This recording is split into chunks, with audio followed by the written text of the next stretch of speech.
General Michael Flynn fans in the house? Just to make sure, are there any Hillary Rodham Clinton fans in the house? Oh, no, we gotta be fair, they called me out on that. They said, Gene, have you ever personally met Hillary Rodham Clinton? I had to say, no, I never met her, but I have proof I never met her, because I'm still alive.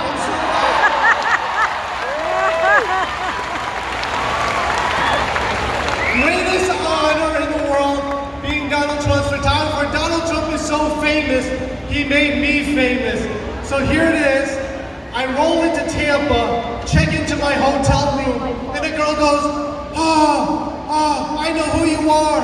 You're. And I'm like, Gene Ho. And she goes, no, you're the lead singer of the band Journey.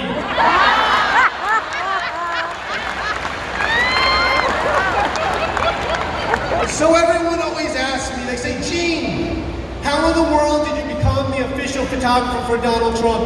And I gotta say, I was famous as a photographer. 25 years, they called me the photographer for the stars. I took pictures of movie stars, Super Bowl winners, but I never shot politics.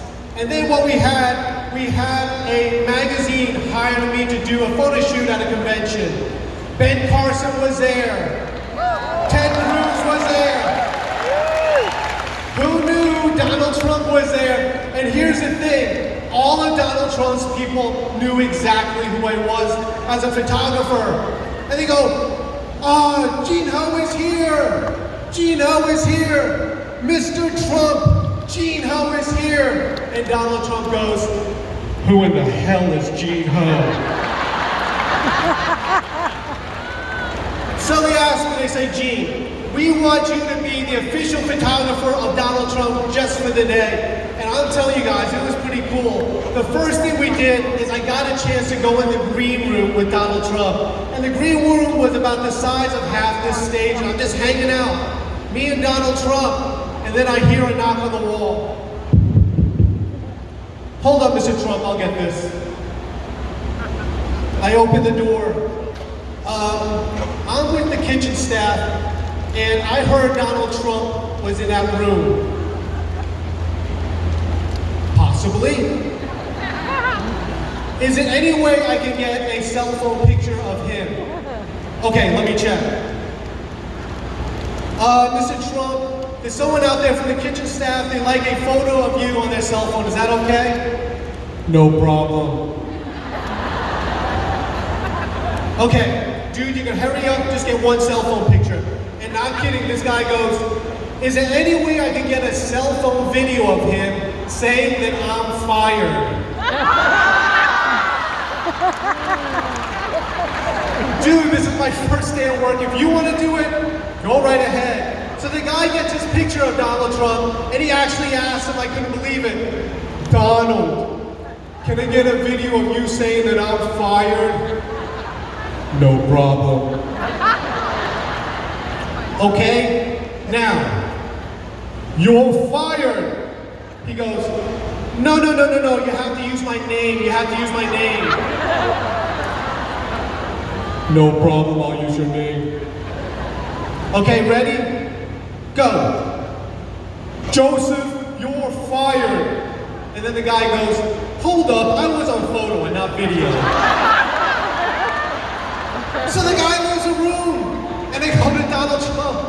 I said, Mr. Trump, that was the coolest thing in the world. Most celebrities I know wouldn't have done that, but he was from the kitchen staff, and you are just the coolest guy in the world. Thanks. Now you're fired. So I became the official photographer for Donald Trump for 2 years. And probably the coolest thing about it is just watching him work, but probably the hardest thing about working for him was the Secret Service. Those Secret Service guys, they don't play. And it was hard, because my job was to make Donald Trump look good. So one day I'm backstage, and I see Donald Trump walk into the room, and his tie is crooked. So I run up to him, go after his neck like this, and Secret Service goes, boom. Stand down, stand down. What do I do? They go, you went after Donald Trump's throat. I said I didn't go after his throat. I went like this. I didn't go, oh. What am I, the Asian Chinese spy? What am I, Jackie Chan? Later on, Secret Service gave me the code orange chicken. I have no idea why. But all in all, at the end of the day, Donald Trump was a good guy. I'll never forget it. That day that I almost got killed by Secret Service, we had 3 rallies that day, and at the end of the day, this was in Charleston, South Carolina. Donald Trump walks into the room, he goes, Gene, is my tie straight? But the most important thing is what we're here for. This is what happened. When I started with Donald Trump, I was a bona fide liberal. My company had 25 photographers and we sponsored all of the liberal events. My wife and I had so much so that we were into the liberal culture. We had our children raised by an LGBT nanny. My studio supported all the LGBT events. And the thing is, I loved being loved by the liberal left. But here's the thing, I was part of the silent majority. I saw how Donald Trump treated me. I saw how Donald Trump treated others. I would walk backstage, and backstage there would be a bunch of these celebrities all over the place, and my job was to take their picture. There were senators, congressmen, TV stars, and you know what Donald Trump did? When he walked into the room, he would bypass all the celebrities that they weren't even there, and he'd go to the first responders and the men in uniform and shake all the hands.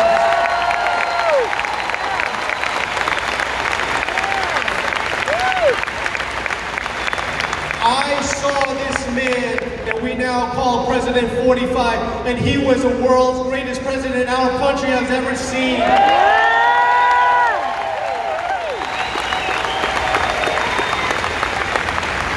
At the same time, I was part of the silent majority, and this is what happened. In the last day, I worked until the last day of the 2016 election cycle, and I'll never forget it. That day, I went home and I took my Facebook profile and changed it from private to public, and I endorsed Donald Trump, and the next day, he won and we had our great American president.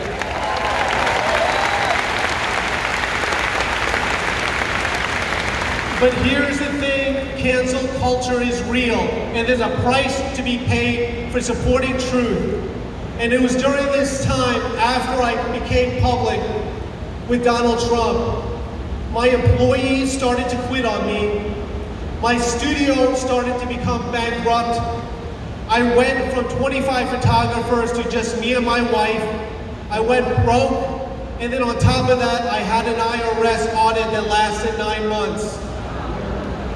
And during this time, I can tell you that faith grows in darkness, because before this, I was Satan the devil's favorite son. He loved me. But it was during this time, and I'll never forget it, how faith grows in darkness. The day was February 14, 2018. I was $50,000 in debt with the IRS. I was broke. I had $0 in my bank account and $2,000 coming due that day, and my family of 4 children. And you know what I did? On that day, I repented of my sins and dedicated my life to Jesus Christ.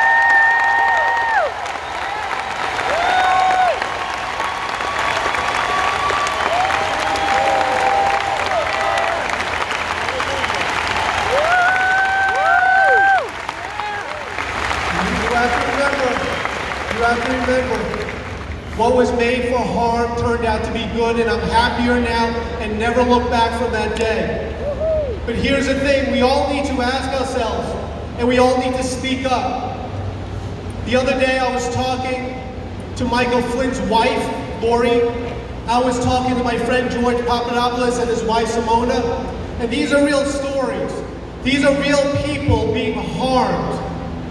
All these things we're doing is very real. People attack us. But the thing is, people people attack you too. And all of us here have a story to tell. All of us here have a story about how friends abandoned us, how families abandoned us, and how God chose for us new family amongst all of us here.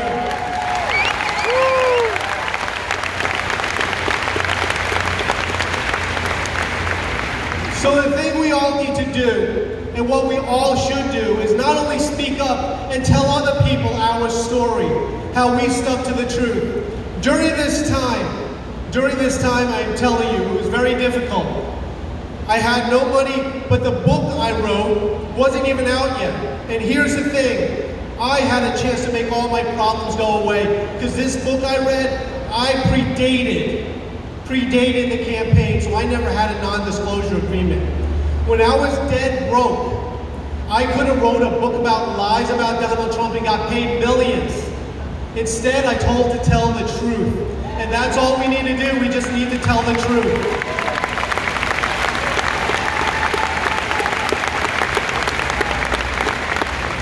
So now I really don't do photography anymore, I just sell my books, my booth is over there.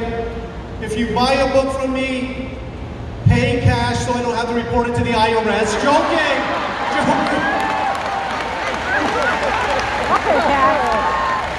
Totally joking. But here's the thing, we all need to ask ourselves, what can we do personally? What can we do personally? For everyone it's different, but for me, what I'm doing is this November, I'm running for mayor of Myrtle Beach, South Carolina.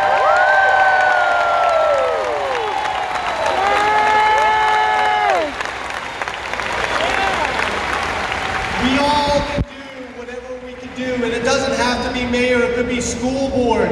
Yes. It could be city council. I had a friend, he says, I don't know what I can do, but what I want to do is back the blue. And my friend said on Facebook, because of that, I'm going to join it and I'm going to be a police officer. And that's what we need to do.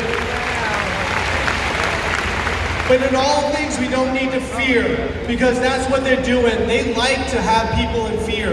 It's the same thing, and the mainstream media is complicit in this. The mainstream media is already writing articles on me. They ask me questions. Oh, are you friends with George Papadopoulos? Yes. Are you friends with Roger Stone? Yes. And then the article reads, Gene Ho, mayoral candidate, friends with felons. They don't mention that it's General Flynn, George Papadopoulos, and Stone. They do this so later on they can put a mail around. Mayoral candidate hangs out with felons. They'll make things up, they'll make half-truths, they'll do all these things to scare you and to tell people, invent stuff about why you shouldn't do what you need to do. But here's the thing, all of us here, the only thing that's holding us back is actually fear. Fear in doing what's right. But I tell you, with Jesus Christ, there is no fear. Amen.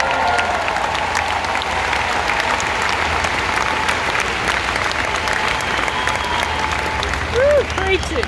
In all, we have Comes to to my door, I remember stomp that its in head. everything we do, we have a bright future ahead of us. We really do.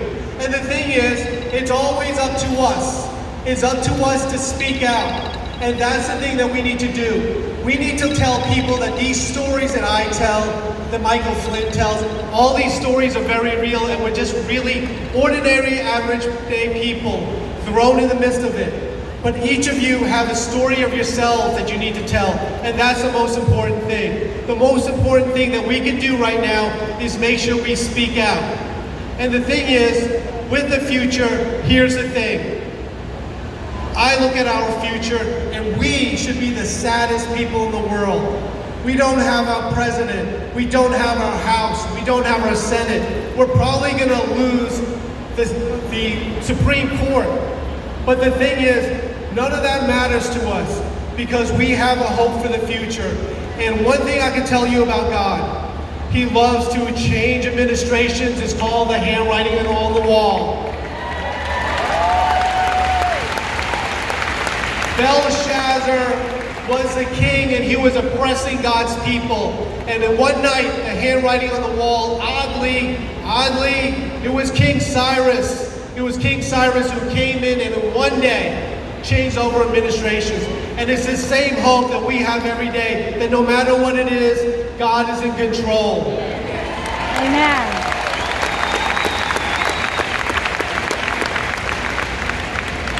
We need to remember that in all things we do, today we're the happiest persons in America. And the way we can continue doing that is to put our trust in God Himself and His Son, the King, because as long as we do that, our future is bright and America's future is bright. Thank you very much. Love you.